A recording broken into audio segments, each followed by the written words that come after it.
of these constituents. You have very savvy voters in this district, some of whom tell me that they are going to be coming to Washington soon and speaking to every House Republican that will listen in order for an effort to drive Santos out of office.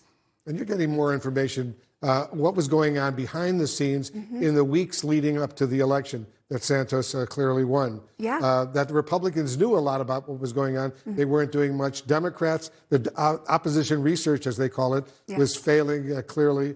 The media, at least in Long Island and Queens, his district, failed to really deliver the goods either. There was a small newspaper before the election. And look, I think it was a failure all around, but I was talking to Republicans here in Washington, and I'm told that there was a growing chatter about Santos and his resume not adding up and concerns, but there was an expectation that the media would come out with some big story.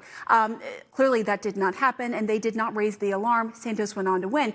Another notable part about this story, I've been speaking to a lot of donors to George Santos who only donated because some of the big-time Republicans, like a Kevin McCarthy or an Elise Stefanik, were encouraging them to support George Santos. And they're upset, and they want answers and explanation, and that could, of course, impact Republicans down the road. So it's not just about George Santos, it's about the big donors, too, who have a big influence on Republican politics. Eva, what are you hearing from his constituents out on Long Island and in Queens? Yeah, so I'm having ongoing conversations with them. One of them told me that they're coming up with a strategic plan, meeting with other residents to really come up with a plan here to get him out of office, and then also putting a lot of pressure on their local officials to put pressure on Kevin McCarthy. They're showing up at town board meetings. They're meeting with the other members of the Long Island Republican delegation and really just trying to turn up the heat here, Wolf. And I think after a while, they're going to sort of be impossible to ignore. House Republicans, they want to talk about a number of issues now that they are in leadership.